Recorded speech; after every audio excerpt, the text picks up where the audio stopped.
Ready, set, go. All right, once again, fucking pilot coming from the can. Got another victim in the chair across from me. Who the fuck are you? Hey, I shouldn't remain anonymous, should I? No. There'll be no fun in that. Mark Norman. All right, Mr. Mark Norman. Mm-hmm. Martin, you and I have known each other a long time now. We are. Yeah. Yeah. We've definitely run through some of the same circles. Yeah. Yeah. So, let's start at the beginning. First off, you're a skydiver. Uh-huh. Long time skydiver. 26 years. It's a long damn time. Yeah, it is. How did it all begin?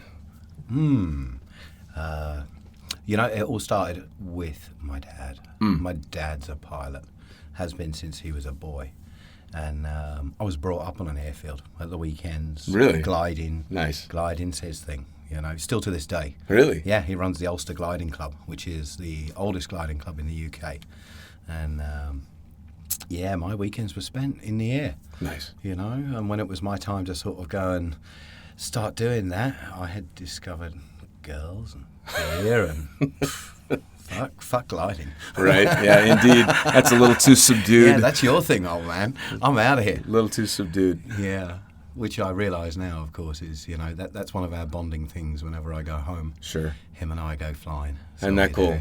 Yeah, it is. It is. And in fact, what I need to do, and my intention is this summer, is to go and get my ratings on the glider, because he's getting to a point now in his near 80s. Sure. Where it's not going to be going on for much longer. It'd be time for you to take him flying. And I want to be able to have that to give back to him, Isn't that cool? Full circle. Yeah, it is. So he's big into researching, and he wants to build model railways now. Nice. He's preparing himself to get away from this. It's not a bad thing. It's not a bad thing. So this is where my sort of fascination with aviation started, How did it morph into going from gliding to wanting to jump out of planes? Oh, man, I wanted to jump.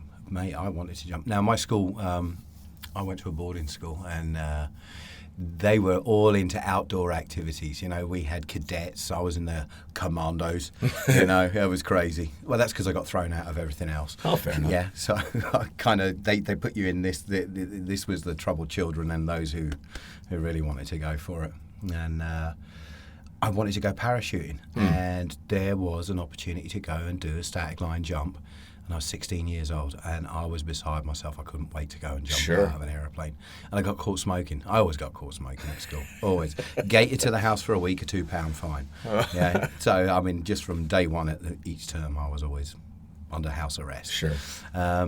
And my parents wouldn't let me go. They knew I wanted to do it, and my mum's freaking the fuck out. Jumping out of a plane, what the fuck are you thinking?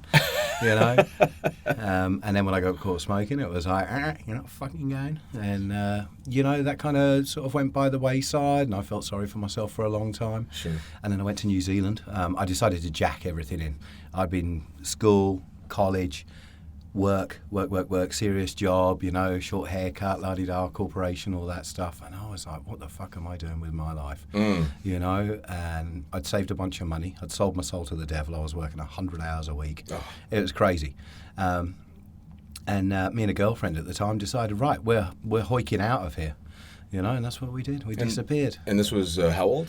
Oh my goodness me. So I am, where am I? I'm 48.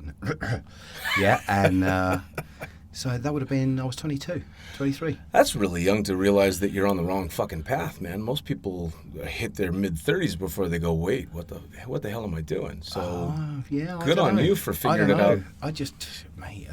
They pushed us so hard at work, and just the responsibility of it all. I woke up one day and I'm like, what the fuck am I doing here? So you pissed off to New Zealand? Yeah. And I did my first jump there, a place called Lake Taupo with a guy called Vaughan Brady.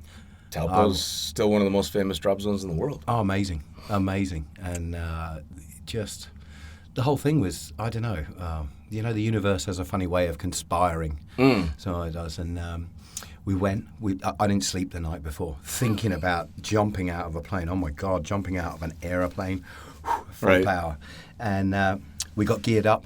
We got dressed up. We went out on this car out to the aeroplane, got on the thing. The plane was fired up, getting ready to go, and shuts the engines down, everybody off. We're like, what the fuck, And the wind is coming, and across Lake Taupo, which is a huge lake. Sure. 26 miles, something like that. You could just see these white tips, you know. Going the across white the caps start coming at yeah, you. Yeah. And the wind came, and so we stood down for 3 days and waited. But those 3 days I spent with the skydivers, whew, what a bunch. Oh, I'll bet. Wow. Especially 3 days with a bunch of skydivers that can't jump. You know, and they were my kind of people. Really, truly. Party animals to the max, and just, dude, the way these guys interacted with the ladies, and, you know, there's a bar in Taupo called the Holy Cow. Yeah, and that was their local horn. And this place is just jammed full of tourists all the time. And we went there every night, you know, stayed at a backpackers waiting, but every night we hooked up with these guys, hung out at the drop zone a little bit during the day. And, man, I don't know, I've just felt really drawn towards this lifestyle, these people. Sure. And off we went, you know, I did my first jump. They put me up next to the pilot. I forget what aeroplane it was. I remember it was a twin. And Vaughan Brady, like I said, I'll never forget his name. Fuck, I was shitting myself. And in fact, I don't even really remember it. But this guy hooked me. We're flying up. Perfect day. You can see all the peaks, the volcanic peaks across New Zealand. And this guy hooked me up, hung me outside the door of an aeroplane, and my whole world went blank. And I remember landing. Yeah. That was it. And I was trembling like a leaf. Yeah, I bet. Well, and it sounds to me, like you were hooked before you even had the harness on. I think so, you know, and then to actually feel like that without getting whacked out on something. Oh, yeah, you know? no, you can't bottle that kind of thing. No, I was like, wow, this is me. I'm producing this shit. Holy, wow, okay, all right, I need to learn this. Yeah, we hear that all the time, which, of course, you know, 26 years down the road, you do. You hear it sometimes people actually do mean it. Oh, it's crazy. A lot of people say it, but sometimes they actually mean it. Oh, it's mad. So we moved from there down to Wellington, and that's where we were going to base ourselves for this 18-month jaunt around New Zealand. And this was, 2-3 weeks later, and I see this van driving past with a big logo on the side, Learn to Skydive. I'm like, what? There's the number. I start dialing it, yeah. Hello? Yeah, what's up, mate? English guy in New Zealand. I'm like, you teaching skydiving? He's like, yeah. I'm like, hold on. Now I went running across the road. He was stopped at a red traffic light, and I jumped in his van. And he thought he was being robbed, mate. This guy, Mac McCarthy, was having a fucking heart attack. Yeah. And I'm like, it's me on the phone. Yeah. I'm like, I want to learn to skydive. Man. You got to teach me how to skydive. You know, I was beside myself. Awesome. I just held this thought so high in my mind that I wanted to go and learn to be a parachutist, come hell or high water. Isn't it amazing when you actually, and most people never get to experience it, you just get slapped in the face with something that you have to do. And it's such a freeing knowledge. I have to do this. There's no choice. This is going to happen. Yeah. And there's something really freeing about knowing, no, I have no option. This has to happen. Yeah, truly it was, mate. You know, and I put myself on this path. 5 months it took to get through AFF. Wow. So there's two factors. Was the weather. I started at the wrong time of the year, and I was a really shit student. Yeah. Oh, my God. I have never met another student since, and I've taught a lot of people to skydive, who had to do as many jumps as I did. I did 25 jumps to get through AFF. Wow. Oh, yeah. That's a lot. I failed level 5 9 times. Oh, Jesus Christ. 9 times. Well, let me ask you, though. You said you've taught a lot of people how to skydive. Mm-hmm. I'm guessing that one of the reasons you've got the rapport you do with students is because you sucked so bad yourself. You know, yeah. It would have to be. Yeah, absolutely. I relate. I get it. Because, someone that breezes through the course is not going to be able to understand why you can't just fucking turn left. Oh, no, Superman. Why can't you do that? And so if you had to fight for every bit of it, I would think it would be a lot easier for you to... Oh, I had to fight for it. Oh, God knows I had to fight for it. I pulled myself out 4 times on that course, spinning so hard. I'd get this arch signal, allegedly. I can't remember. And I would just spin. I'd drop a knee and off I would go. Oh, wow. Yeah, so you were one of those ones they were drawing lots to see. Oh, mate, I couldn't seem to relax, you know. And in fact, I didn't relax for a long time. It took me a long time to really see the aeroplane going away from me. Right. But, you know, it was this notion in my mind, I am not leaving this country without my parachuting license. I'm just not doing it, you know. So it was more pig-headedness and stubbornness. Yeah, fair enough. That really sort of like pushed me, because this was something that was was really challenging me, you know. Indeed. And, Well, I mean, you're not only having to try and learn what can be relatively difficult things, but you're in as high a stress situation as you can possibly get. yeah. It can take a while. Mate, there's a lot of noise going on inside this head of mine. In there? Yeah. Yeah. You know, it always seems Absolutely. it seems to be the biggest obstacle when you're teaching someone. Of course. You know, it's quieting down the noise. It's not the actual action of getting out the door and pulling the parachute. It's like calm the fuck down, mate. You know, just shh. Yeah, because you're being hammered on all sides with everything else that has nothing to do with what's going on. Right. Wow. So you basically just beat your way through this course. I did, you know, but it was amazing because we had that, you know, that 5 months, that 6 months, and then obviously the rest of the time that I was in New Zealand too, I got to go in the rigging loft. This guy, Matt McCarthy, was all about it, you know, he was all about rigging, learning to pack. So I learned an awful lot about parachuting before I even really got near it, you know. Well, you gained a lot of knowledge that some skydivers never gain. Sure, and it was, you know, it was an invaluable indoctrination into this wonderful sport, you know. Sure. Well, now, when did it click that you knew you weren't just a tourist in skydiving, but that? On AFF, I met this guy called Andy Fricker, and another dude called Reese. And Reese went off to become an Air Force pilot, you know, flying fast jets and whatnot else. And me and Fricker, well, we just became drunk skydiving bums, bro. It was fucking amazing. We used to have this midweek club where we knew we couldn't jump. And we just couldn't go jumping, you know, because it wasn't the weekend. Sure. So we would go and rappel down car park buildings, and we would find a building, you know, anything that we could tie a rope off to properly at the top, and we would just go pegging it, running it just to get a buzz, you know. Sure. These guys were mental, Sure. absolutely mental, and more so than me. You know, I'm a little bit reserved, mate. I always look at things and go, well, hold on. Sure. Right. But Something still gets you over the edge. Yeah, and again, you know, the camaraderie was the thing, and yeah, that was it. You know, we went bungling around after we kind of got our licenses and whatnot else. And in fact, we didn't even have licenses. You know, once we'd gotten through AFF and had started working it, we went and bullshitted our way around every drop zone in New Zealand that we could find, driving around in my Lada. It's funny. Everybody that I've talked to so far, it's been a very common denominator. Is everyone's talks almost more about the community of skydiving than the jumping itself. Oh, for sure. It's the people. It Yeah. truly is, you know, and even with the idea of being in a tandem operation, you know, it's not so much the action of jumping and whatnot, it's the people you meet each day, you know, who are coming in and, you know, oh, I'm scared, it's like, all right, well, you know, hey. Well, and I think you're a lot like me. If I look back at my career now, I started out hating doing tandems, but to ask me now, my favorite way to skydive is taking a tandem. Sure. Because either that or shooting a video of it, because you're feeding off of what you can still vividly remember it was like, and it's just like being back there again. Oh, it's hilarious. And it's the mate. gift of being able to give that to somebody else, and it's fucking funny. Truly. Oh my God, you have no idea, mate. My face, 2 days ago, my face hurt. My face, I got home from work, and even at the end of the day, one of my buddies comes up to me, goes, Norman, I've got another one. I'm like, dude, I just can't come and watch it. He's like, why not? Italian bloke, and he's like, come on, Norman, come check it out. It's so funny. I'm like, mate, I can't. My face, it's hurting, mate. I'm like, it's too much. It never does get old. It really doesn't. Oh my God, mate, no. So you get through the course and you knock around New Zealand, jumping all over the place, and Yep. but skydiving's taken you all over.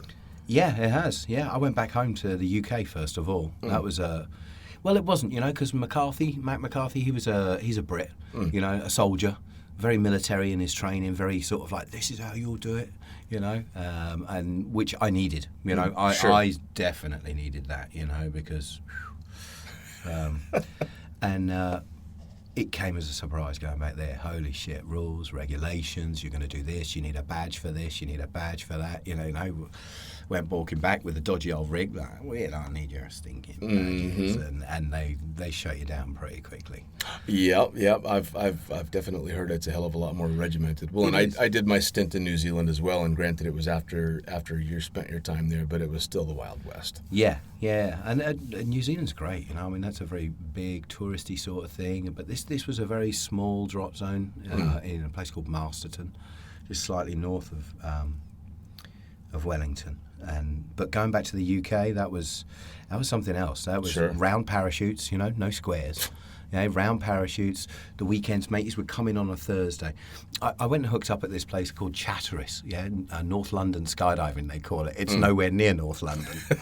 But it sounds good. Yeah, so, well, as a marketing tool, we get the people in, you're there. And this guy called Dave Harrison, Dodgy Dave, they called him. And he truly was. What a character. Holy shit, I've met some characters in this sport. And, he sort of like took me on board. And I moved into a caravan on the drop zone rather than going and living at my home, which was like 8 miles down the road.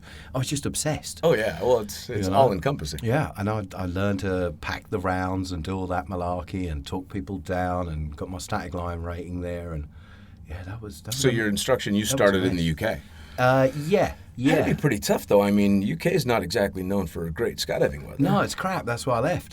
Yeah.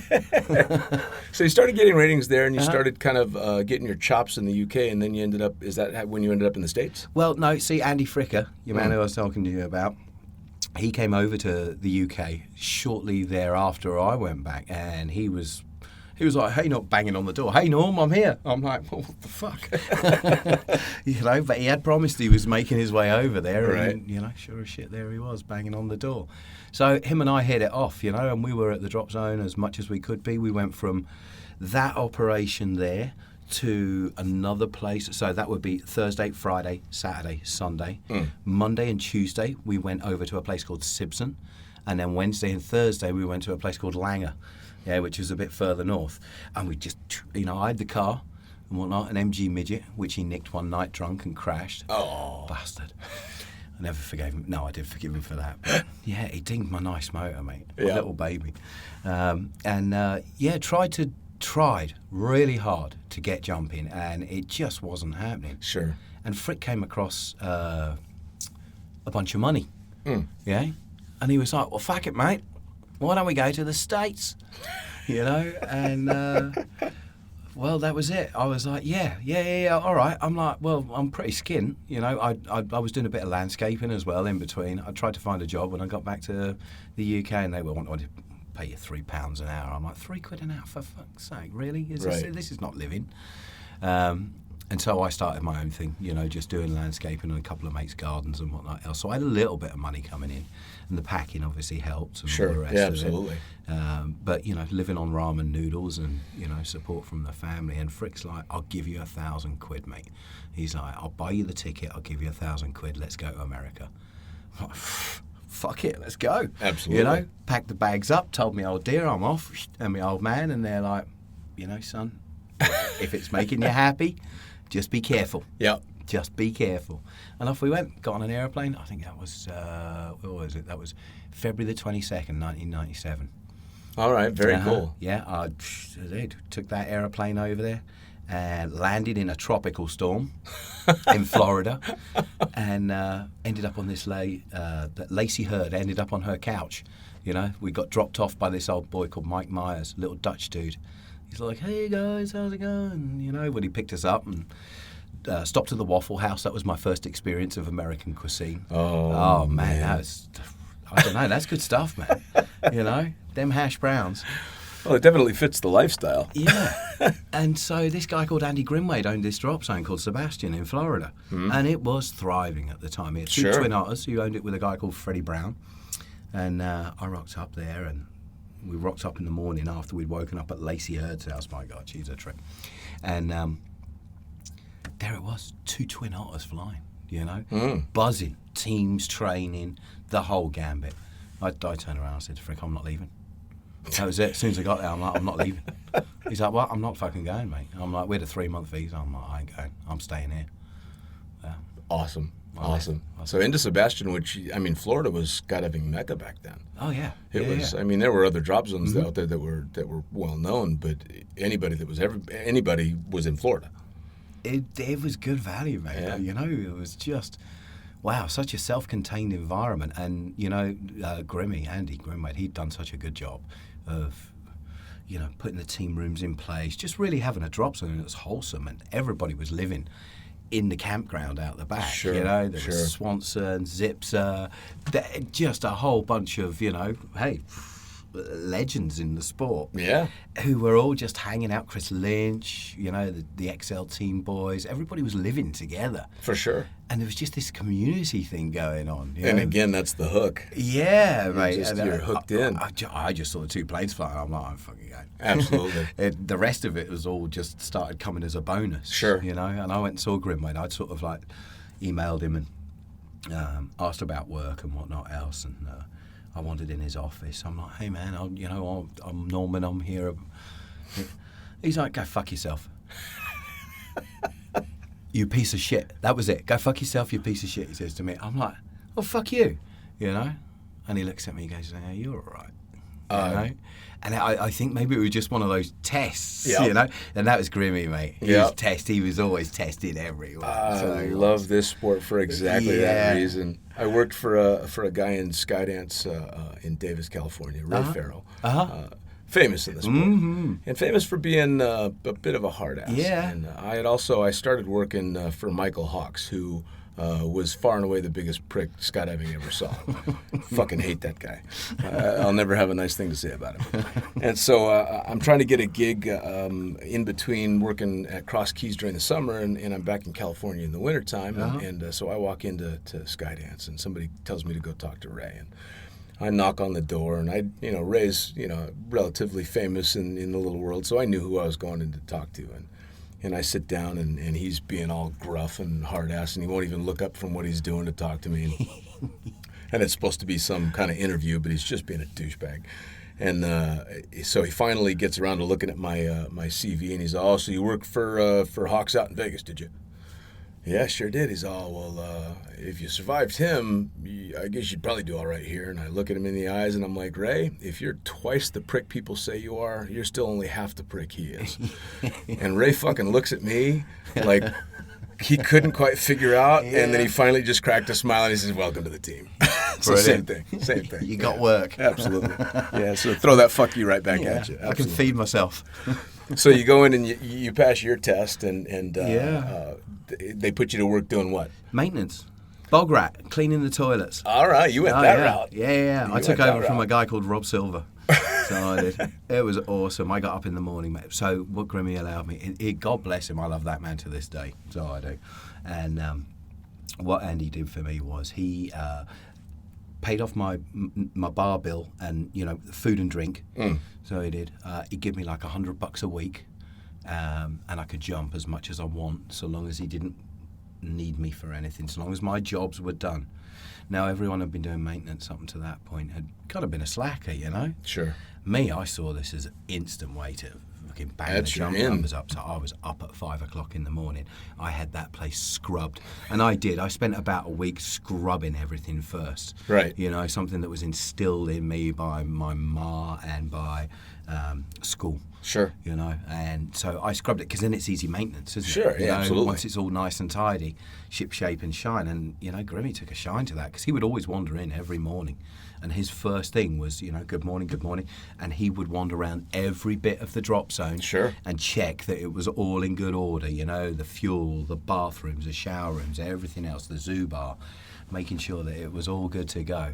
So that was my gig, dude. I'd up at 5 in the morning, scrub the place, get it ready for the day, and then first load would be there. I'll be there with the rig on that I'd begged, borrowed, and stolen.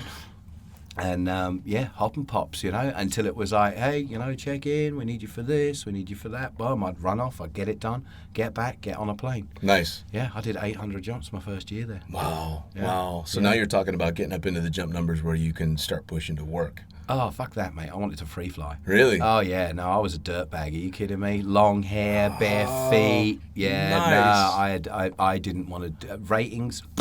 Nice. Here's Olaf Zipser, here's Adrian Nichols, here's, Johnny Loken is just some of the most amazing, incredible free flyers. Swanee. Back when it was all brand new. Jason Orban, all bringing this, this whole new kick to things, mate. Yeah. And Adrian Nichols was the boy who took me under his wing, He's got a hell of a name there. Yeah, mate. Yeah, big time. Yeah, truly. He was like, you're going to kill yourself. And I was like, well, that's pretty fucking observant, Adrian. How about you hook a motherfucker up and teach me what I'm doing wrong? Right. And I knew I was in a danger zone at that Sure. point. I really was, because you know, my ego was sort of like outweighing my skill level. Sure. And he did, God bless him, man. You know, he took me under his wing and taught me how to free fly and, you know, serving pizzas and getting the feet out there. Nice. Yeah, pizza you know, delivery. Yeah, just that whole thing. Now, he was protege to the wingsuits. Patrick de Yeah, Gardon. to Gardon, Yeah. Him and his missus, Katerina, they used to use the rigging lofts upstairs, and they would sew together the first suits. Sure. With which were Patrick's design. Sure. And him and Adrian and Patrick were hardcore. You know, they were really into this whole idea of bringing this idea forwards. Katerina would sit up there. I'd sit in the rigging loft, mate, and just watch. You know, I did a lot of the loft. After a period of time, I started living in the loft. Sure. And that was a blessing in disguise. So it was. But yeah, sewing those suits together, watching that, and isn't it funny that you were there when that started, and look what it's become now? oh, it's crazy. You know? that was the absolute beginnings. Was in that loft. Yeah, absolutely. Isn't that crazy? Yeah, it was. And now the whole world is just awestruck and inspired by these absolutely insane YouTube videos of guys doing shit that's just not possible. All because of that. Oh, man. Because they stitched some wings on a jumpsuit. But it is possible, mate. Yeah, right? It really is. It's just epic. Even just being in the air and watching them go by, you know, and then they give you a big flare and you're like... Yeah, to watch a skydiver go up. and up and up and up and stay up and stay up and stay up, and then the drop afterwards is so slow that they're on level with you for 15, 20 seconds. I don't know, maybe, you know, you get that extended It time. stretches, sure. It's a long ass time. Isn't that crazy? Oh, it's amazing. I went and watched Matty Munting and Nick Scalabrino. I went and hung out with them in the Swiss Alps this summer. And they were jumping off this, Diablerettes was the name of the place. Okay. We're up 9,500 feet. Sure. Fuck me, I was terrified. I climbed down to this exit point with them to get pictures, Oof. you know. But man, wow! You just where they were doing this and where they were going. Oh, I bet. I've actually got Munting's going to be stopping by at some point to have a chat with me. I think I'm going to need to have you come back and translate for me, though, because half of the people in the States will never understand a damn thing he says. The guy is a legend. Yeah. He is, mate. My face is always sore hanging out with him. Well, you know what cracks me up about him, and one of the coolest things about him is he's a lot like Rob Stanley in that he's just that fucking excited all the time. Yeah. And it's very difficult to get to the level that he's at, that any of us are at, really, in the sport, and still maintain that childlike excitement. Yeah, This that's guy's him. just fucking stoked. Oh, which is he's awesome. It's fucking infectious. frothing, mate. Frothing, absolutely.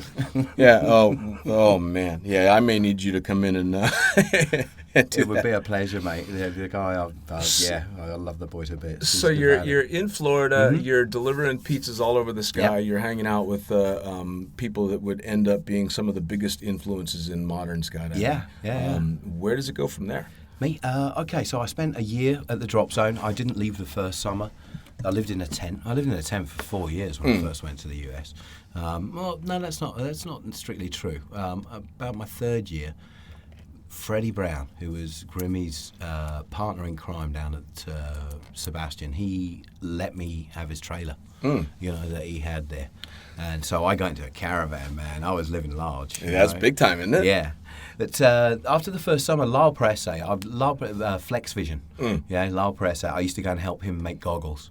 So I did, you know, he's, God bless him too, man. Lyle Presse hooked me up when I first got there. And in the summertime when there wasn't a lot of work going around, you know, I mean, at the drop zone, then I would go and help Lyle at night, sit in his house and make goggles. Awesome. You know, and he was off on a tiki tour up through the centre Midwest, all the way up to the top, and then across the top and back down. So we stopped at every single drop zone on the way up.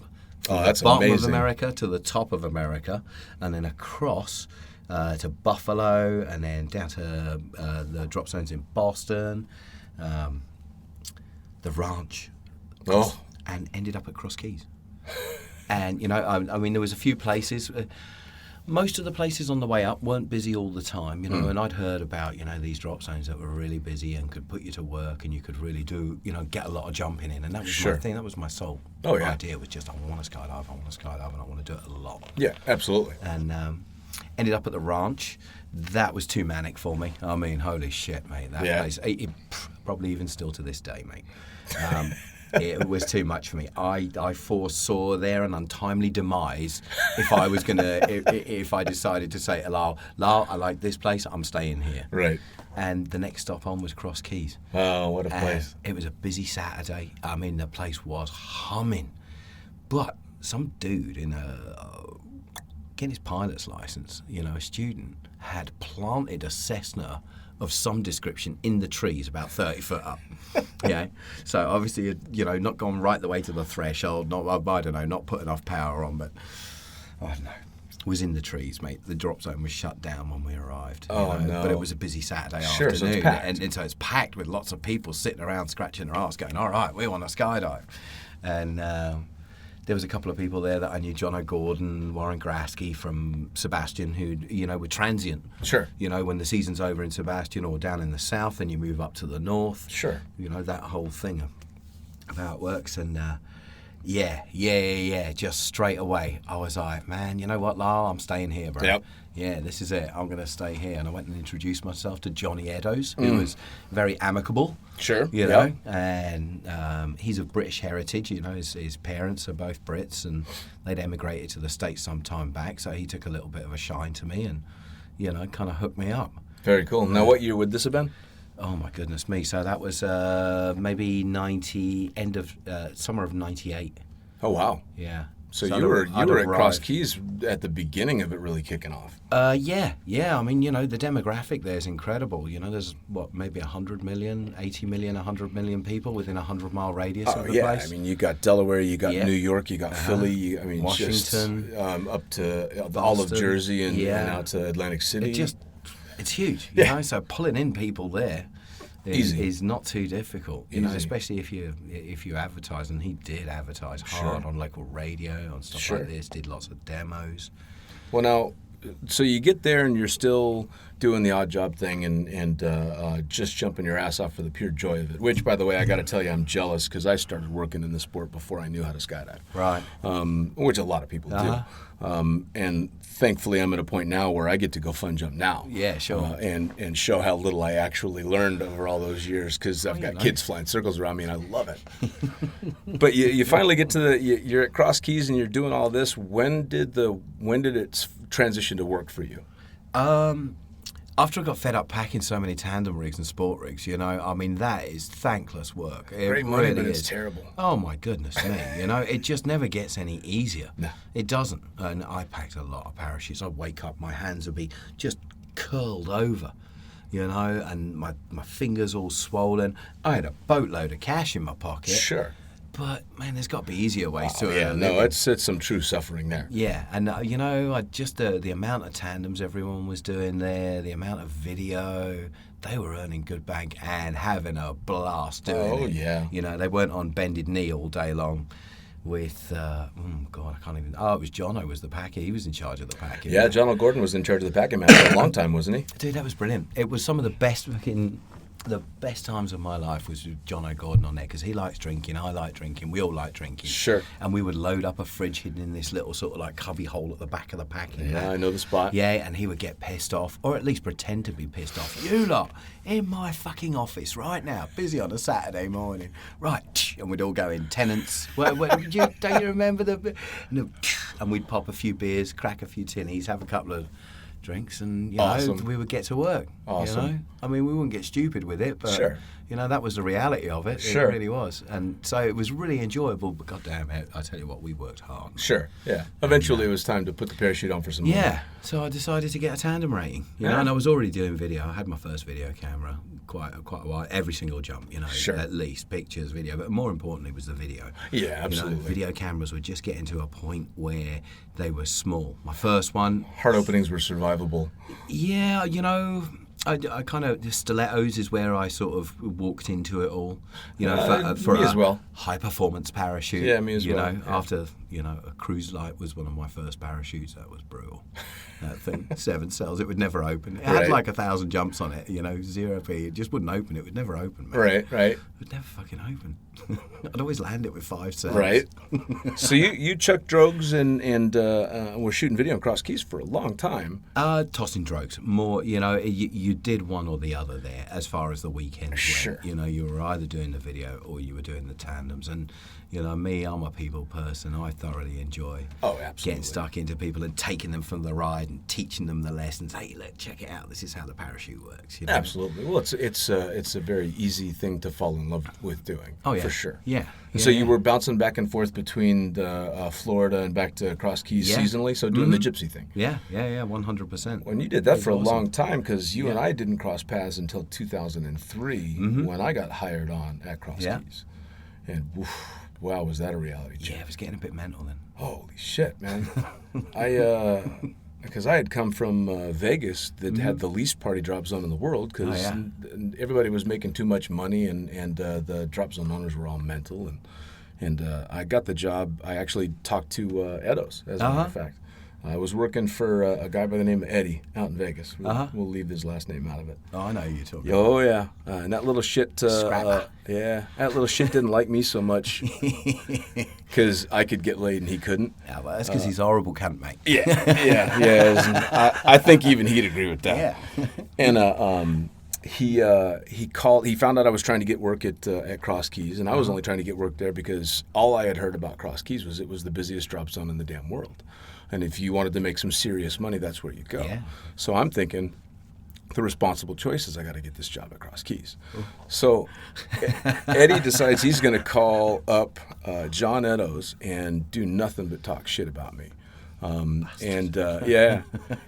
But John Edos, God love him, is halfway through the phone conversation, and he just asked that. He's also, you don't recommend hiring this Dean guy? Oh, fuck no, guys, this, that, and just talked all kinds of shit. And without blinking, John went, well, that's exactly why I'm going to hire him. And he hired me on the spot, which was fucking fantastic. Yeah, that's nice. Oh, yeah. And I get out there, and I think I was at Cross Keys for about a week. And I had gotten out there thinking I had shed all my past is gone. Man. There's no more, and I had gotten saddled with the nickname Princess out in Vegas because I worked with a bunch of Brits, some of who you know, that nicknamed me Princess because I didn't drink alcohol and I used to be a stripper. There you go. Yeah. So I'm thinking, all right, I've driven literally across the entire country. No one knows me. I'm free and clear. I get to just go beat Dean. And I think I got there late on a Tuesday night and parked my 17-foot pop-up trailer in the parking lot, put that thing up and went to sleep. And I woke up because I heard somebody walking past the trailer going, well, that guy doesn't know where he is. All right, fuck, I must have parked in the wrong spot. I'm starting out good. And so I get out of the trailer and I put it all away and I go walking into the hangar and it's dead empty and super quiet early on a weekday. And I put one foot through the hangar door onto that red carpet, and I hear this squeaky British voice from the other side of the room screaming, hey, are you Princess, that stripper from Vegas? Fuck me. God, are you kidding me? It's somebody from Vegas had called and said, hey, you hired this guy. Here's the dirt on him. So that was my introduction to Cross Keys. And then a week later, I'm sitting in the pea gravel pit under a substantial, the effect of substantial amounts of chemical entertainment thinking, what the fuck? What happened here? This is the responsible choice? And I had initially been offered the job not through John Edos, but through who was at the time the drop zone manager, who I'm sure you knew very well, and I only knew in passing, Paul Rafferty. Right on. So when I found out what happened to Raf... Oh, brutal, dude. Brutal. Were you there that night? I was, mate. I was a conscientious objector from the moment they decided to put that car on there and was told to fuck off. Shut up, Norman, fuck off. I'm like, what the fuck are you doing? You can't put the car on the fire. You know we can't do that. We're not allowed to do that, mate. Because we'd have to go down to the fire brigade at the weekends. Sure. Because it's an airport and sign up paperwork, you know. We got on well with these guys. They come out Sure. on a Saturday and squirt the hoses so that we could swoop under them. And Sure. they loved us, you know. Remember the safety day training with all the harnesses they made to Oh, get us out of yeah. the trees? And, Oh, yeah. You know, they were a good bunch of guys, man. Absolutely. And I was told to shut the fuck up. And so I went and saddled myself up in the corner out of the way, you know, and flames were licking out of that car 40 feet in the air. Yeah, for those that haven't heard the story or don't know, they were just having a stereotypical Cross Keys party, and it was a massive it was bonfire. a season opener. Yeah. And who was it came up with the idea of taking a car and parking it on the bonfire, setting the car on fire? It was just one of the crowd. Maybe we should just leave it at that, you know? All right, fair. Yeah. I mean, Somebody, I could give you names, mate. No, but that no, would just be no. unfair at this point. Let's just say a Cross Keys gypsy decided to park this on. Yeah. there. So it went from bad to worse. Oh, it's crazy, mate. I've never seen anything like it in my life. So they parked the car on the bonfire, and then what did they start doing? Then, you know, the thing had been burning 30-odd minutes, you know, and a car burns very intensely, in case you've never seen a car burning. Oh, yeah. You know, it gets up to ridiculous temperatures, over 1,000 degrees nearly, I think. And this thing had flames coming out of it 40-odd feet up in the air. Everyone was gathered around it. There was 150 people, 200 people there. You know, it had been a great day jumping and whatnot else. And a guy called Will Longiness decides in his infinite wisdom that he's going to run across the hood of the car while it's on fire. Well, sure as shit, off he went, straight across it. Sure. The manager, Paul, turned around and said to an old boy, Selwyn, come on, wait, let's give it a go. And Selwyn's like, nah, mate, nah. And he'd had a few, you know, and that was, you know, he'd been there about, I don't know, a month, 6 weeks, something like that. And he'd been as good as gold, but this was his, you know, his First, hurrah. And he tried to run across the hood of the car, and as he stood on the bonnet that had been burning for so long, you know, with the engine block underneath it, his shoe melted and he fell inside the burning vehicle. Well, you know, he's a strong old boy. You know, he was ex-special forces and whatnot else, and he pulled himself out the other side, quite literally pulled himself out the other side of the car in front of all these people. I just hear, "Wah!" You know, just you can tell something's wrong. And I see Will Longiness go running past me like a bat out of hell, and just get on high alert. You know, something's not right. Yep. He comes running out with a fire extinguisher with a couple of black fire blankets that we had in the hangar. And I went running over and had a look, and there was Rafferty lying on the ground, mate, and he wasn't looking good, dude. You know, he had the inside of the car's really hot. Oh, yeah. You know, it singed all the hair down onto his head, and, you know, it melted all the hair. Oh, dear God, mate. But he was lucid and chatting and joking, and he tried to pull all the... He was wearing, like, tracksuit pants. Sure. Well, they probably melted to him, I'm guessing. Oh, dude. It was just brutal, mate, you know, and... They airlifted him out of there, and he was dead the next day. You know, he had 97% or 96% third-degree burns all over his body. I mean, you can't even imagine just inhaling 800-degree smoke. That's it. That's an instant death sentence. You just fried everything on the inside, but to add to that bad a burn all over your body. Stupidity, mate. It's, you know, just the whole thing didn't end well. Cross Keys had a long run of amazing, spectacular, incredible times, and a run of bad luck, too. My goodness, it seemed like it was always the good and the bad were so close together there. Yeah. I mean, we in the time that I spent there was a fair amount of tragedy. Yeah. And it was never you heard this or that. It was an in your face kind of thing. 100%. It was very eye opening. You know, it's how not to do it. Oh yeah. How not to do it. For sure. The big one for me was Kusky. Well, that was brutal. Oh, man. I'll never forget. I show up to the drop zone that morning, and by then we're pretty established. I think I'd been there for maybe 3 months. So, you know how quickly you become friends with people, and you're just one of the crew just like that. And I was walking through the hangar, and Craig Kusky and a whole bunch of people, I think it was like a Tuesday or a Wednesday, something like that. Yeah. And he's laying flat on his back on the packing mat, obviously hammered off of his ass. Oh, for the whole night before he'd been out partying like the rock star he was. Oh, yeah. and he looks up at me and says, "Hey, Princess, would you do this swab for me?"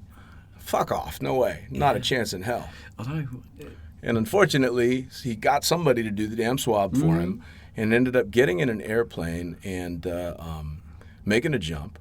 Shitty-ass hammered drunk. What did he come back like 2.0? Oh, I don't know. Like triple the legal He'd been limit. partying all night. They'd been doing all the good stuff as well as being drunk and all the rest of it. Plus they were drinking first thing in the morning. Oh, yeah. And there was an exchange of pilots because the regular pilot there was Jono. And Jono, as soon as he saw him or Fricker getting on the plane, it was like, "Oi, up here, right now. I want to breathe." You know, I want to at least smell you're not drinking. All right, sit down, you know. Or if they were guilty as, you know, charged, then it was like, get the fuck off my plane. Yeah. You know, what are you doing? It ended up being Crow flying that day, wasn't it? Yeah, it was. He just got the job there, you know. And like Jono had, you know, neglected to sort of give him the info, but, you know, just hadn't told him about this whole idea of custody. And why would you? Well, and when you you're brand new, especially as a pilot, when you're the brand new guy, you're not going to be pointing to people and going, come breathe in my face. Yeah. Yes, Kusky gets in the plane, goes up, makes the jump, and never opened his fucking parachute. And the fucked up thing with Kusky was... He did a two-way. Yeah. Yeah, he was doing a two-way with Fricka. They decided they were having a low pulling competition. Oh, yeah. This is what went on there. Yeah. Okay, so him and Fricka. Kusky's on his back underneath Fricka. Yep. Yeah. Fricka Cypress fires. Yep. All right. He's in good shape.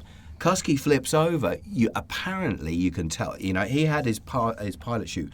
He hit the ground so hard, it's hard to tell, mate. Yeah. But we reckon that he flipped over, went to pull normally, and then went, holy shit. Oh, and yeah. Oh, he didn't even... He tried to get the reserve out, you know, because it was neatly over the top of him. Oh, yeah. That concrete. Yeah, man. oh, no, You believe know? me, I'll never forget that. And of course, the twisted part of that story was Fricka Cypress fires. The only reason that Kusky's didn't fire is because he took it out because they were getting too expensive to replace because he kept firing the damn things. When he went in, I was standing in front of Monkey Claw, the little team room, and I watched. I looked over and I saw him at Treetop, and then you heard that stick of dynamite sound go off.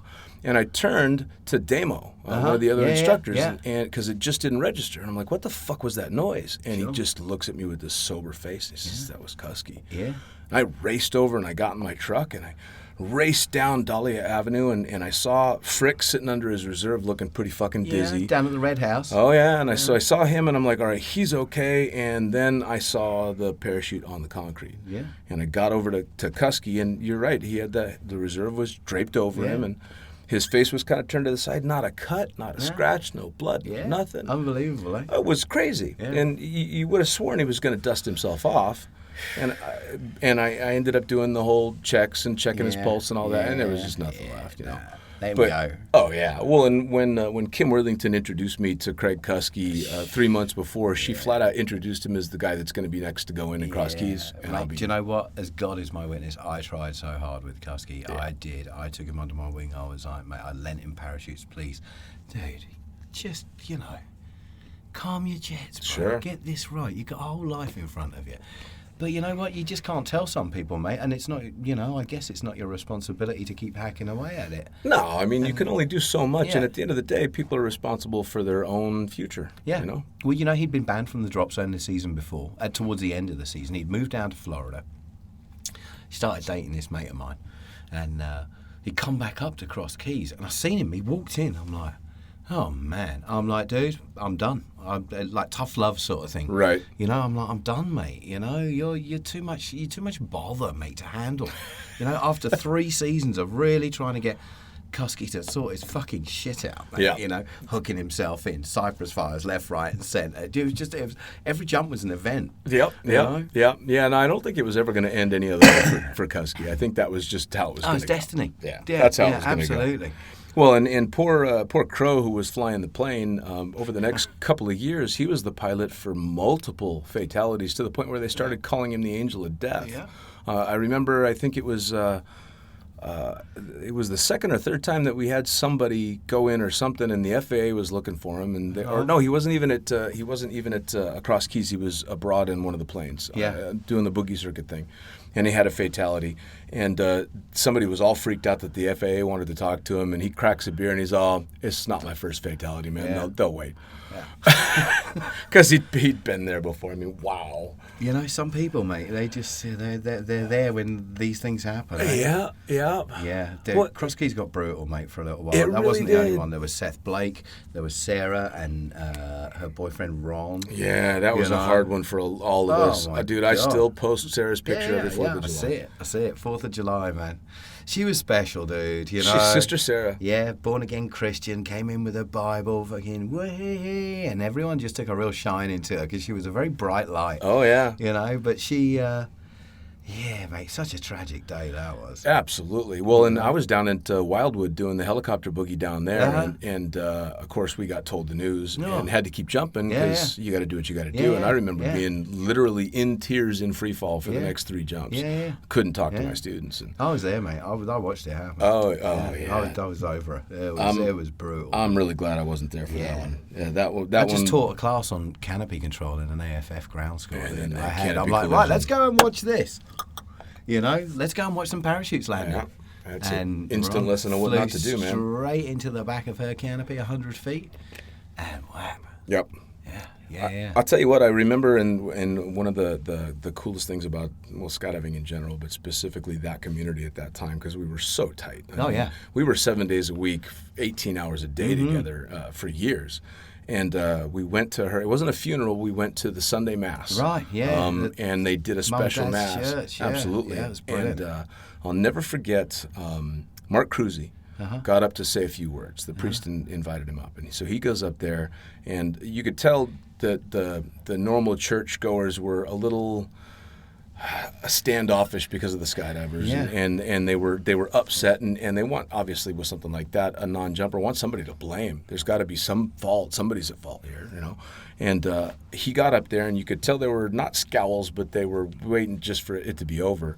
And he started the whole thing off by asking all the skydivers to stand up, and the whole back of the church. There must have been 150 Oh, of us. yeah. We Just packed the place out. peeking into the doors and climbing over each other, and I remember hearing an audible gasp from the congregation as they turned around and went, "Holy fuck!" And instantly you saw their entire mannerism change, and it became a, "Oh, they loved her." Yeah. Okay, For sure. and it became this is okay. We're all supposed to be here now. That was just an amazing thing. Horrible reason, but an amazing display. Dude, I got on well with her. That was a shame. Oh, everybody She did gave me this too. Bible with, and she get it in the front of it. You know, she wrote a bunch of stuff, and throughout it, she wrote a bunch of stuff. But in the back of it, she wrote this one passage. You know, and it still sticks to me this day. You know. Oh, And, for sure. Do you know what? I was on the road. I kept that with me for years and years and years, and I was on the road with the Food Network, running around all over the country doing this camera work. And I left it in a hotel. Oh, I did. man. Oh, mate, I did everything I could to get back there and try and find that Bible. Man. Sure. And they just, you know, it was supposed to move along. Yeah, So it was- absolutely. it was Well, supposed to move along. we've got such amazing memories with her. I mean, probably my fondest memory of her isn't one instance. It's every time she walked up and gave me a hug. Yeah. She gave the best hugs, and she'd look you in the eyes and tell you, "Dean, I love you," and you knew she meant it. Yeah. Which was just an amazing With all thing. their heart and soul. Absolutely, you know, Yeah. because people will toss around those niceties relatively easily nowadays, but she'd look you right in the eyes, and you just, oh shit, she's not kidding around, and Yeah. it wasn't She was a guy God-fearing girl. woman, mate. Yeah, no, it was an absolutely amazing thing. So we definitely had some big times in Cross Keys and some massive parties and oodles and oodles of bad decisions, all of which were amazingly fun. But you backed off of it. I did. You finally decided enough with the party. I'm going to take a step back. What was the catalyst for that? Girlfriend. Yeah, Girlfriend. Yeah. They'll Poo do nanny. Poo nanny. they'll do that. Oh, yeah. Yeah, she was kind of strict and square and straight. I mean, she liked skydiving, you know, but she came from a kind of background that was not too party. And you know, I hijacked that girl, mate. I was a raging lunatic at that point in time. So I think we all were at that point in time. That's kind of what made Cross Keys what it was, because we were all insane. borderline fucking insane. But I carried on the lunacy sort of like just more at home, you know? Yeah. That still sort of went on for quite a bit longer, actually. Wow. With me. Ended up getting married to her. So I did. Yep, Did yeah, I all remember. That good stuff. Still a lunatic, mate. I do But remember. you know, that was kind of a calming influence. Sure. So it was. I mean, I did, but yeah, God knows I did. I hijacked that girl.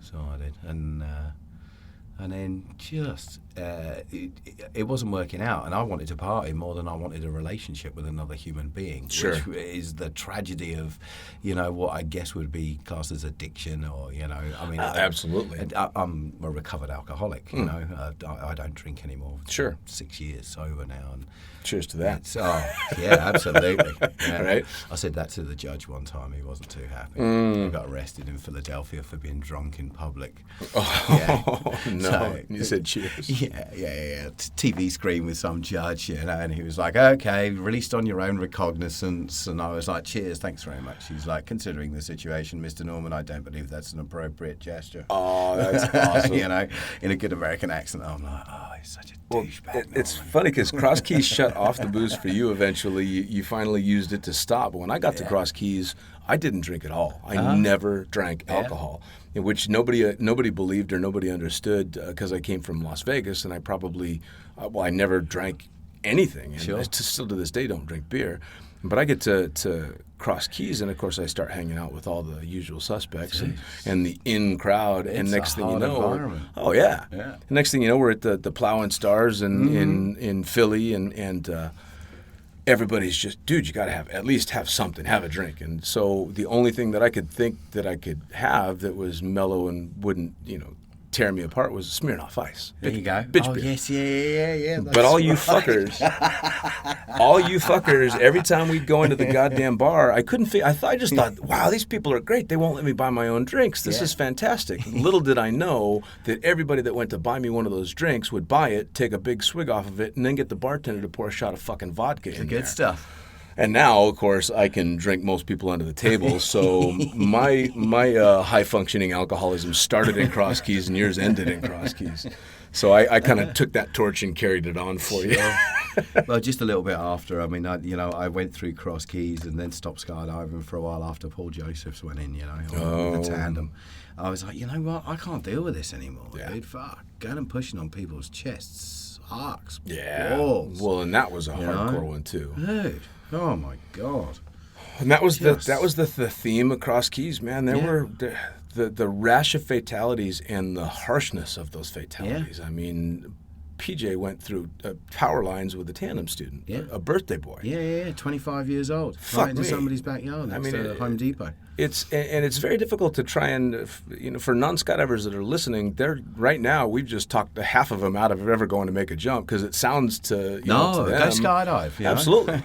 But it really was it was the fucking eye of the hurricane there, I mean, we'd get caught up in it, and it did the same thing for me. I mean, my party days they started and ended with Cross Keys because by the time it finished off, I was just like you. I'm like, I don't want to do chest compressions again. Yeah, no, I was done, mate. I quit. Yeah. I was like, I've got to leave here, mate. I'm like, fuck you guys, the level of supervision, and I would always go and say something, but I was always met with umbrage, mate. Sure. It was like an ongoing thing. It was like, oh, fuck you, shut the fuck up, which I've seen in many other places since. When you're talking about safety, when you're concerned about it, how those people who are in a situation that can actually affect a change, they do. They meet you with exactly that. Umbrage, of course, They're like, So Cross Keys went by the wayside for you, and skydiving went by the wayside for a while. 2 years. What'd you do in the interim?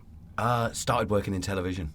I mean, my interest in video, my interest in taking pictures, but particularly video, I scored a job. So I did. I scored a job in a production company. Scored a good one, didn't you? Yeah, I did. My first job was on a Pepsi commercial. Ended up being I was a production assistant, but I was like 30 years old then. Sure. It was a while back. And I was raging up against 18, 19-year-olds. Well, that's... Sure. Yeah, it's no competition at all. Yeah. Just from a work ethic point of view and from a discipline point of view, which I credit skydiving with all of it, Well, you go through the Cross Keys mill like you and I did, and you're doing an average of 25 plus tandems every day. Fuck me. And I'm sure you were the same. At the end of the week, if I hadn't done 100 jumps, I was pissed. Yeah, that was hard work. Oh, man. You're going to walk away with a work ethic because there's no way in hell you're ever going to get worked harder than that. Yeah. And you have to be disciplined, because if you're not disciplined, that's when shit goes wrong. Yeah, you take that kind of work ethic and that kind of ability up against a bunch of 18-year-old kids trying to get jobs in anything real. They don't stand a chance. Yeah, that's it. So I sort of went from strength to strength in that with a lot of PA work in Philadelphia, making commercials, that sort of thing, and then kind of slowly went from the PA work more into the equipment side of things. Camera was my thing, going and getting these big cameras from New York and putting them all together, And then I hooked up with this one production company. These boys are amazing. 3 guys had started this company 20 years prior called Shooters Inc., and they took a shine to me, and Nice. I took a shine to them, and they decided with a guy called Mark Summers, who's well known in reality television in the US, and if you're a bit older, you probably he was on Nickelodeon with some crazy program that used to, they used to do all sorts of crazy shit with kids, and but he was well known. I didn't know who the hell I was working with there, but they started this reality TV show, and it took off. Restaurant Impossible, no, Dinner Impossible was where we started. Sure. And I got the job of looking after the gear, setting everything up, breaking it all down afterwards, making sure that anything that was broken got fixed, got sent to the next place. And so we had a studio out in Jersey, in South Jersey, and take everything back to the studio or fly all this kit back. So it was a mobile studio that we had, and we'd go from place to place, 13 shows at a time. It's how television's done.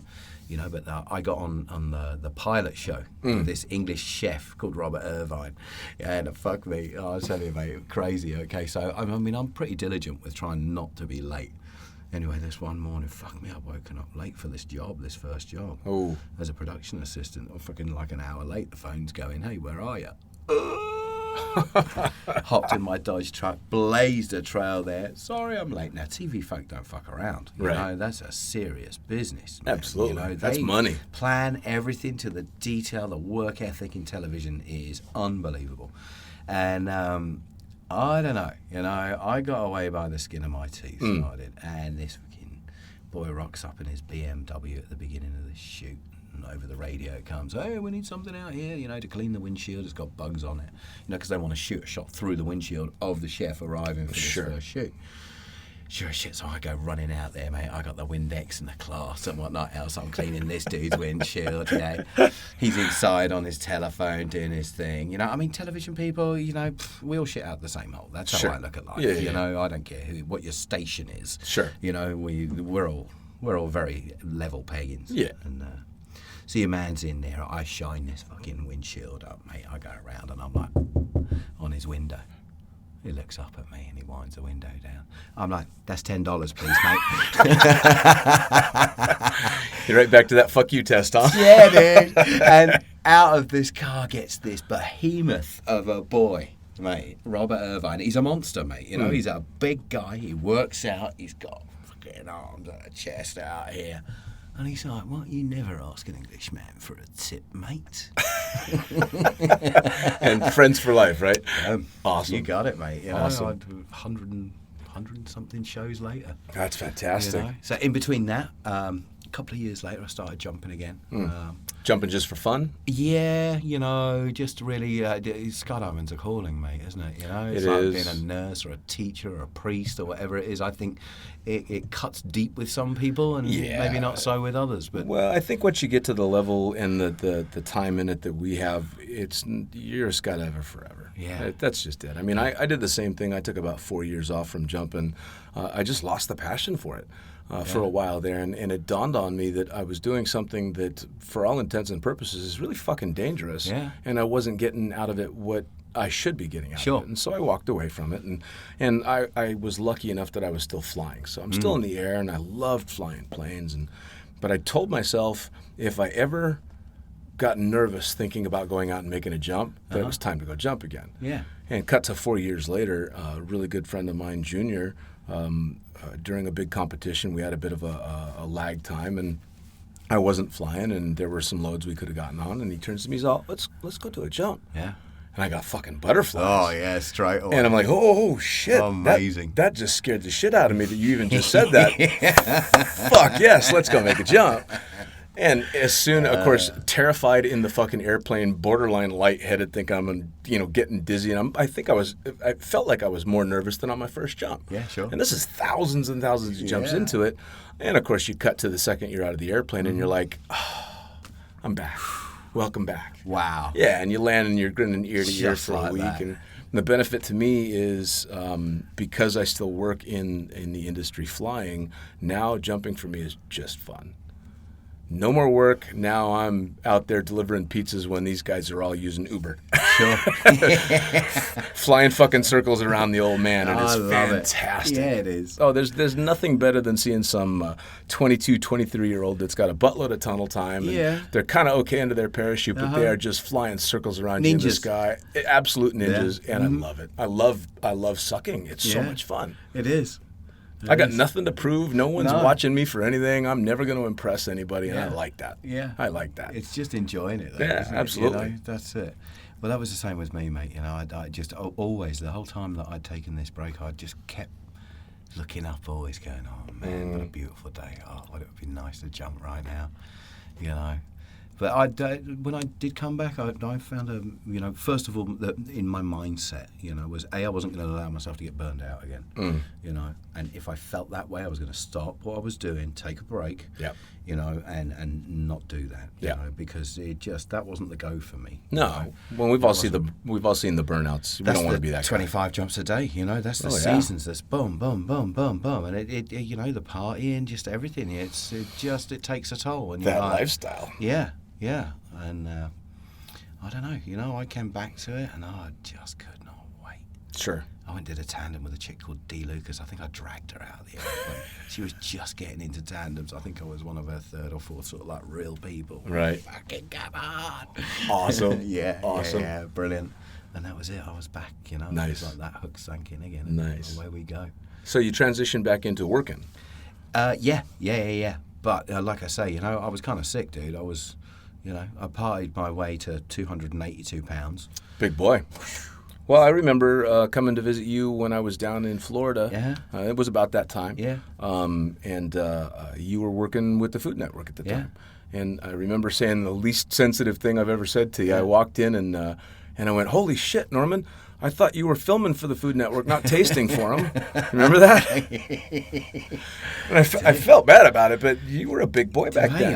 The pounds packed on me, you know. Sure. The drinking, the calories, coming home, the beer, Sure. the beer eyes, looking at a fridge, going, what we're going to cook at 12 o'clock at night, and you know, and it got crazy, mate. And here you sit coming over for the podcast on a bicycle, trim as shit and in great shape, and boom, loving life. No alcohol and healthy as fuck, man. Healthier, definitely. You look 10 years younger than you did 10 years ago. Yeah, you know, there's, dude,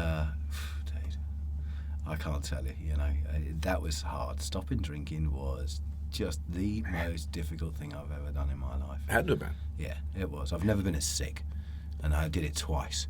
You know, I quit once, and I went into. I used to drink a lot. Sure. A lot, too much, way too much. And the first time I tried stopping, you know, if you're a good drinker and you detox from alcohol, any physician will explain to you that this can kill you. Oh, absolutely. You know, this is the worst kind of detoxification there is. You know, heroin doesn't have a lick on it. And I went through that sitting in my own bedroom thinking I was dying, dude. I had 9-1 pressed on that phone. Jesus. In my house in Florida thinking, fuck, I'm dying here. I'm going in. My heart was fucking... Sure. Just crazy. And then 60 days later, I'd stopped for 60 days. I was bored. I was like, I got a handle on this. Went and had a couple of pints, and the next thing you know, I woke up 3 days later, and there was bottles of booze everywhere. And I said bottles of vodka. That was my thing. Sure. You know, man, I was on my hands and knees. I was like, fuck, this has got to change, man. I couldn't see it myself. I just couldn't see that where the change was going to kick in. You know, because I really enjoyed the social aspect of it, and you know what? I enjoy the buzz. Sure. Yeah. Let's be honest. Absolutely. You know, I mean, that's, you know, I enjoy the buzz that the booze gave me. And, you know, I was on my hands and knees, mate. I was desperate. So I was. And I was talking to the universe and knock on my door, and along comes this dude called Evan Bell. And, dude, he saved my life. He did. I credit with him with just giving me the introduction to the people that I needed to teach me how to live a better life. Sure. You know, give me the tools that I hadn't been given. Well, that's it. I mean, that's it. You get to that point and you can't see the path to take. You're just blind to it. Oh, dude. So have somebody lead you to that stinking path. thinking, mate. You know, yeah. the alcohol clouds your mind so bad. Oh, and so pernicious. And I'm pretty sure that sitting here now, you couldn't fathom ever being back there. You know, hey, I could get drunk a million times, mate. I could absolutely get drunk off my face a million times. But Sure. you know what I couldn't do is go through the detox, dude. Sure. Holy God. And in a way, that detox is what he and that detox saved your life. Yeah, and you know what? For the life of me, I've got no desire, mate. I don't. I mean, it was hard to start off with. I went through another 10 days of, again, sitting at home on my own. Shitting myself, puking up, shit. Oh, See, mate, I'm just it was picturing. brutal. I'm picturing Train Spotting. Mate, yeah, that's it. That's it right there. Yeah. It really is. You know, you hallucinate, the audio hallucinations, the visual hallucinations, the palpitations. You know, I didn't, mate, anything I put in me just instantly came. I lived Sure. in my shower for 2 days. You know, I just lived in the shower. Yeah. Heat regulation, I'd pull a blanket over me. I'd be instantly too hot. I'd pull it off. I'd be freezing cold. It is so fucked up. It's unbelievable. Now, do you think your penchant for drinking heavily and the whole big party scene and all that is also part of what draws you to something like skydiving? Is it? Because skydiving's its own addiction. Yeah, you know, I've got quite an addictive personality. That's why I've never started base jumping. You know, it's kind of like, oh, right, know thyself, eh? Yeah. To thine own self be true. Oh, yeah. No, I've talked about it on both the other podcasts. Yeah. I decided never to make a base jump because I knew I was going to be a dad, and I knew if I did it once, I was fucked. Yeah. Do you know what? I travelled around Northern Europe this summer watching people base jumping in Norway and told you about Diablerets, Sure. Switzerland and a few other places. And it's an itch that Oh, if I that need got to its scratch. claws in you. It's an itch I need to scratch at some point. Yeah, I know that. I Absolutely. feel like that, but then, I mean, unfortunately, we've known enough people that have been doing it, and they're dramatically better at that kind of shit that I am that aren't here anymore. Sure, and- sure. Yeah, I mean, my desire is not necessarily to go, you know, bombing it down a canyon on a wingsuit, trying Sure. to get as close as possible. I'm older and wiser now. I like to think, you Right, know. right. And so I'd like to do it in an environment that's conducive to being able to do it successfully. A good old You know, bridge day kind of jump. Yeah, you know, minimising risks, man. And that's what it's all about, isn't it? You Yeah. know, with parachuting, with any sort of like endeavour that's got an element of danger to it, you really have to minimise the risks. It's the draw to that drug. And, well, like you said before, on your very first jump, there's no drug in the world that can give that to you. Dude, I was up the top of the best tower the other day. Yeah. Yeah, with a bunch of mateys jumping off for a movie. Yeah. So I was photographing. So I'm in a full fucking harness and whatnot else, standing on the edge over the top of them, taking pictures. Yeah. Got down. I'm like, God damn it, I want to go jump. I want to fucking jump. Are you kidding me? This is 1,200 feet. I fucking want to jump. Right. I went and saw Scalabrino. I'm like, hey, Nick, you got a rig? You know, he's like, I got a 280 something. I'm like, you know what? Fuck, I should jump, mate. This is a skydive. All right. I can deal with this. Yeah. I just saw these mates hucking off. I'm like, fucking, what the hell? I can Yep. go do this. Yep. You know? No, believe me, the attraction is definitely there, but I'm like you. I know that would be one that would be too tough to. And that's the one I won't go. Yeah. I won't go that far. I don't know. Well, we'll see. We'll see. You know, I'm definitely going to do it at some point. I Sure. promised myself that. I don't want to go to my grave thinking to myself, fuck, I wish I'd done that. Yeah, You for know? sure. For me, it's not. It wouldn't be a regret for me because I've come to terms with the fact that it looks really cool, but I just don't think it's for me. Yeah. So for me, it's a little bit easier. Right on. Yeah, for sure. Oh, Well, so you're back working in skydiving. Yep. You're keeping yourself from getting burned out. You're clearly enjoying it because you're traveling around I love Europe it, and mate. doing It's all a that gift. stuff. Is this the end game? This is Yeah. No, definitely not. Oh, no. I wouldn't think so. No, you know, I mean, photography is my thing. I love photography. Mm. You know, video I love doing. I kind of sort of like taken a step away from it because it's fucking hard work, mate. And People Sure. don't appreciate. I had a production company of my own at one point.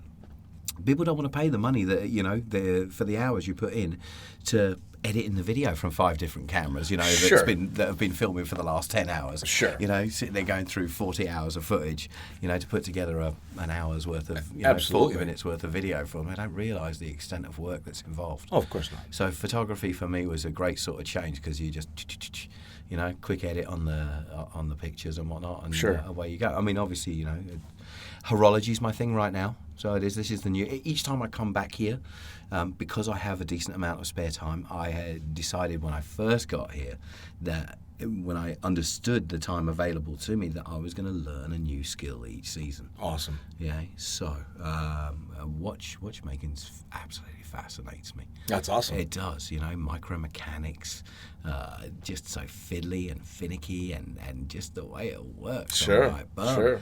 And so, I've been reading lots of books. I've been reading books by a guy called George Daniels, Dr. George Daniels, who was an English dude, a Londoner, just a Renaissance man, a real common old boy who was like taking shit apart and putting it back together again. Sure. He ended up being the world's greatest watchmaker. And he would sit with these tiny lathes and just put this shit together, and he wanted to, bring back English watchmaking, and there's very few people doing it, and, I'm kind of inspired to do that, so I'm trying to save my money. Sure. I need to go to school. Sure. Skydiving's always going to be a part of my life. Of course, mate. of course. It is. I'm going to keep raging here for the time being. Sure. Because it's a good gig, and I get plenty of time off over the summertime, and that's important to go and spend time with my family. Mum and Dad are getting old. Dad's getting into his dotage, and the gliding thing I was telling you about. I want to go back there and just be able to give some of that back. And we've got plans as a family over the coming years to sort of like bring my mum and dad over to where my sister lives, so that we're all able to, stick together as a unit. Sure. Having watched a good friend of mine's, my best friend at home, his mum, 13 years with Parkinson's, and just watching that whole affair. And she passed away at the beginning of the season here, and I knew I wasn't going to see her any longer. After I left her and I went and saw her in hospital. And Sure. Like, she's like, hey, I think this is us. And I'm like, you're a good woman, mate. And she was in her late 70s, but that shit riddled her, and she passed on. And that's where I possibly see, sort of like the end of all that is I'm going to have to go home. I need to take care of my folks. Of course. And be part of that. But, while God gives me the strength to keep doing this and doing it well and taking the enjoyment out of it, then, I think that's you and I are both lucky in that we've been in the sport for a long time, and even though we've had our ups and downs in the sport, I'll be flying super actively, and my phone is filled with thousands of pictures out the window of the airplane, and I'll still take a day off to go jump where I work. And there's not too many people that can say they go to work on their day off because it's fun. Dude, I freak people out. They're like, "What do you do with your spare time?" I'm like, "Go back to work." Absolutely, and I'm relatively sure. I mean, maybe it happens, but I'm pretty sure there's not too many people sitting in cubicles that just rip their phone out to take a picture because it's just so amazing. Yeah. So I think we're. Everybody, you hear the best job in the world tossed around by so many different people in so many different walks of life, and as long as it is to them, then that's all that matters. I hear people say that a lot. Yep. A lot. You have the best job in the world. And I say to them, do you know what? It's not lost on me, man. No. Your words are not lost on me. It's the same thing I get, and I used to get it as a tandem instructor, and now I get it when I take people flying. You have the best job in the world, and I always nod and go, yep. Dude, it's a gift. Right. It is. I tell these people when I first meet them, I'm like, the parachuting's a gift, mate, that we can do this so safely in this day and age. After 60, 70 years of sport parachuting, the pioneers that led the way to where we're at now, where we can do... the likelihood of having a malfunction on a main parachute is in the thousands. Oh, yeah. No, as opposed it's incredible. to back in the day where it was like, 1 in 4. Blue absolutely. Skies, black death, sport death, yada, bounce bingo. Nobody knows what bounce bingo is, dude. That's actually a good thing. Dude, nobody knows what bounce bingo is. I'm like, what's up with you cats? You've never heard of bounce bingo? No, not anymore. What's the old man talking about now? Well, so sitting back at this stage in your career, what are the takeaways you want to give to newer jumpers, up and coming skydivers, and what would you like non-jumpers that are listening to know? Because non-jumpers think we're a bunch of bat cases. They think we're batshit crazy for the most part. For me, for people who don't skydive and would like to try it, there's nothing holding you back. I mean, there's a lot of noise goes on in your head, and we manufacture these fears in our own mind that hold us back from so many things. Forget jumping out of an aeroplane. It's fear of speaking up. It's fear of this. This is the what I take is I just don't get rid of the fear, man. That stops, and holds back so much in people's lives. Sure, it does. And if you can just quieten down that noise. And go, you know what? I can do this. Absolutely. I truly believe, and I mean, so like this one chick that we jumped with today. was praying the whole way up in the airplane, mate. You know, she was freaking out. I watched the video when we landed. I'm like, I am so surprised we even got you to the door of the airplane, sister. I cannot believe we got you out of it. Good for you.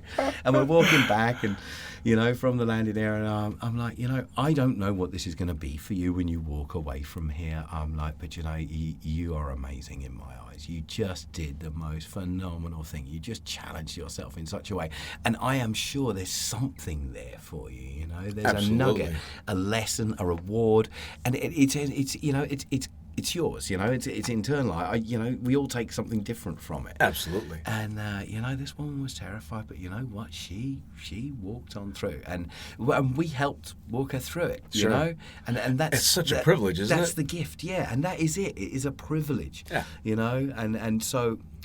For me, you know, that never goes away. You know, that No. worth. That when I think, am I doing something worthwhile? You know, because I truly think that we're all here to serve one another in Sure. one way or another. You know, and so that whole idea of am I doing something worthwhile? Isn't that cool? Yes, mate. Yeah, Well, absolutely. your story kind of comes full circle in that you started out having a real struggle to get through and to become a skydiver, and now for you the most rewarding are being able to guide these people through exactly that. It's exactly the same thing with me. Every jump that I look back on aren't the crazy fun ones. They're not the close calls. They're the ones where someone was terrified. Someone was super scared of this or that or aspect of it, or an AFF student that just couldn't get it. And it's watching that light bulb come on. It's watching them accept, and then not just accept doing something that terrifies them, but end up having an amazing time when they do it, and you watch them walk away a different person. Mate, I mean, I've got, you know, lifelong friends that have gone from one introduction into this sport to, you know, learning to do it. Yep. Friends who never ever took another step, but are still my friends to this day. People writing thank you letters. Indeed. You know? Indeed. And silly shit like this, mate. And it's just, you know, the way it opens doors is crazy. It really is. Well, It and is. it's still it's the main reason why this is and will always be the best sport in the world. Oh, it's truly. And the best damn. For the young jumpers, mate, you know, it's like never fail to learn, mate. This is all about learning. Yeah. Every single day in every way. Don't think you got it, you know, because the minute you think you've got it, let me tell you, it'll fucking whack the shit out of you. Damn right. It'll explain to you quite happily, you don't got it. Yep. And again, it's funny because everybody that sat here and talked to me has said the exact same things and the important points. The takeaway is the community. Yeah. The takeaway is what you get to give, not what you take. Right. And never, ever stop learning. Yeah. Those are some damn good Yeah, lessons. dude. Just give it back all the way, you know. Give Absolutely. it back, pay it forwards, Absolutely. and you'll be in good shape, you know. Absolutely. That whole thing's brilliant. All right. Well, Mr. Mark Norman, what an enjoyable time sitting and shooting the shit. Bum bum. I hope we get to do this some more. Oh, we'll definitely do it again. We've got a lot of stories we did not touch on, wild and deep, crazy times that maybe we'll come back around to. What, at that time? Yeah, we'll just leave it for next time around. Once again, guys, you got Mark Norman here. This is The Fucking Pilot. Thanks for tuning in, and blue skies. Brilliant. Thanks, Dean. You're a rock star. Love it.